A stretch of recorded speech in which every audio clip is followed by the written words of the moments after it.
नमस्कार, मेरा नाम डॉक्टर चारू गुप्ता है। मैं एक गैस्ट्रोएंटरोलॉजिस्ट एंड हेपेटोलॉजिस्ट हूँ। आज हम बात करेंगे एच पाइलोरी इन्फेक्शन के बारे में, यानी कि हेलिकोबैक्टर पाइलोरी। ये एक किस्म का बैक्टीरिया है जो हमारे स्टमक में इन्फेक्शन करता है। नॉर्मली हमारा स्टमक यानी कि हमारा पेट बहुत सारा एसिड प्रोड्यूस करता है जो हमारे खाने को पचाने में हमारी मदद करता है।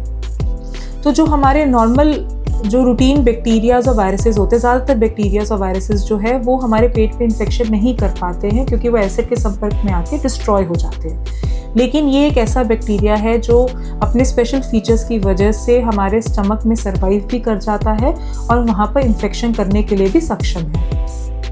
अब ये फैलता कैसे है?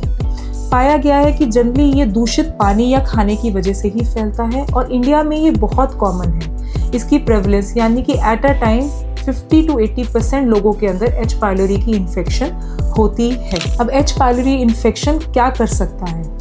ये पेट के अंदर सूजन यानी कि गैस्ट्राइटिस कर सकता है, इरोजन्स कर सकता है, अल्सर फॉर्मेशन कर सकता है और कुछ पेशेंट्स के अंदर ये कैंसर का भी रूप ले सकता है। तो अब इसके सिम्टम्स क्या होंगे? यदि एच पाइलोरी की वजह से गैस्ट्राइटिस है तो पेट में दर्द रह सकता है, पेट में जलन रह सकती है, पेट फूला फूला रह सकता है, भूख कम या ज़्यादा हो सकती है और अगर उसकी वजह से अल्सर बन गए एच पाइलोरी की वजह से तो ब्लीडिंग भी हो सकती है, यानी कि खून की उल्टियाँ आ सकती है, काले रंग की लेट्रिन आ सकती है और रेयरली लेकिन ये परफोरेशन भी कर सकता है पेट के अंदर, यानी कि पेट को आर पार कर सकता है। अल्सर इतना डीप हो जाता है एच पाइलोरी का कि वो स्टमक में एक सुराख कर सकता है, जो कि बहुत ही सिवियर कंडीशन है, बहुत ही कॉम्प्लिकेटेड कंडीशन है और जानलेवा भी हो सकती है। अब फिर सवाल मन में ये आता है कि एच पाइलोरी अगर इतना कॉमन है तो क्या सभी को ट्रीटमेंट की ज़रूरत है? तो आंसर है नो।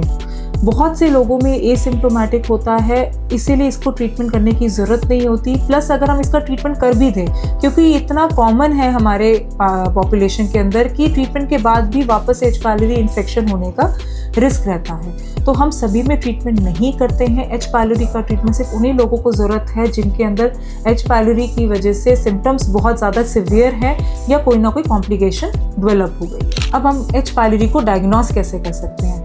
उसके 4 तरीके हैं। सबसे पहला आता है एंडोस्कोपी। एंडोस्कोपी यानी कि दूरबीन की जांच, जिसमें एंडोस्कोप को हम मुंह के रास्ते पेट में ले जाकर देख सकते हैं कि पेट में कोई सोजिश तो नहीं है, कोई अल्सर तो नहीं बना हुआ या इरोजन्स तो नहीं है।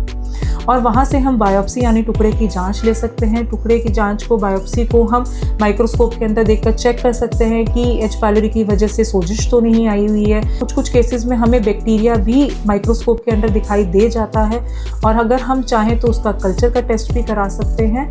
प्लस हम साथ के साथ कुछ प्री कैंसरस लीजन्स को भी डायग्नोस कर सकते हैं जो हमें रूटीन एंडोस्कोपी में नहीं पता चलता, लेकिन हम जब उसको बायोप्सी के अंदर देखते हैं तो हमें दिखाई देता है, यानी कि हमें एट्रोफी, गैस्ट्राइटिस या फिर मेटाप्लेजिया जैसे चेंजेस भी दिखाई दे सकते हैं। यदि वे चेंजेस है तो हमें एच पाइलोरी को प्रॉपरली नष्ट करने की ज़रूरत होती है, इरेडिकेट करने की ज़रूरत होती है, बिकॉज इन दीज पेशेंट्स ये कैंसर का रूप ले सकता है। तो अगर हम इसको टाइमली ट्रीट कर दे तो ये कम्प्लीटली रिवर्सिबल है और हम इससे आगे फ्यूचर में कैंसर के रिस्क को कम कर सकते हैं।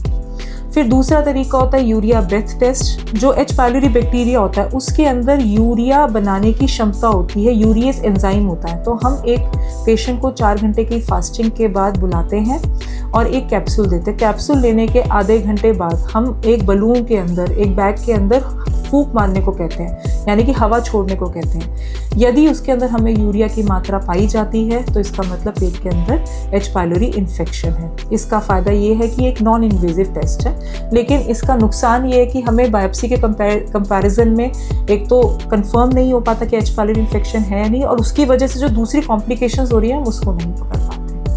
फिर तीसरा टेस्ट होता है ब्लड एंटीबॉडी टेस्ट, यानी कि जब भी हमें किसी भी प्रकार की इन्फेक्शन होती है तो बॉडी प्रोटेक्शन के लिए उसके अगेंस्ट एक एंटीबॉडी बना देता है, तो हम एच पाइलोरी के अगेंस्ट भी एंटीबॉडी ब्लड में डिटेक्ट कर सकते हैं। बट इस टेस्ट का डिसएडवांटेज ये होता है कि अगर हमें पास्ट में भी एच पाइलोरी इन्फेक्शन हो तो ये टेस्ट फॉल्स पॉजिटिव आ जाता है। फिर चौथा तरीका होता है स्टूल एंटीजन टेस्ट, यानी कि स्टूल के अंदर जो हमारा एच पाइलोरी बैक्टीरिया है वो कुछ मात्रा में पेट से हमारे स्टूल से निकलता है, तो स्टूल के अंदर भी हम एच पाइलोरी एंटीजन टेस्ट को कर देख सकते हैं। और ये बहुत ही यूज़फुल मेथड है। मान लीजिए किसी को एच पायलोरी इन्फेक्शन हुई है, इसकी वजह से कॉम्प्लिकेशन है, हमने दवाई दी है और हम देखना चाहते हैं कि वो ट्रीटमेंट इफेक्टिव रहा है या नहीं रहा है, तो उस केस में हम इस टेस्ट को यूज़ कर सकते हैं। अब हम आते हैं ट्रीटमेंट के ऊपर। एच पायलोरी को ट्रीट करने के लिए हम एसिड सप्रेसेंट एजेंट्स यूज़ करते हैं, यानी एसिड कम करने की दवाई यूज़ करते हैं और कुछ प्रकार के एंटीबायोटिक्स यूज़ करते हैं। जनरली 2 से 3 एंटीबायोटिक्स का कॉम्बिनेशन इस्तेमाल किया जाता है, जो हम 10 से 14 दिन के लिए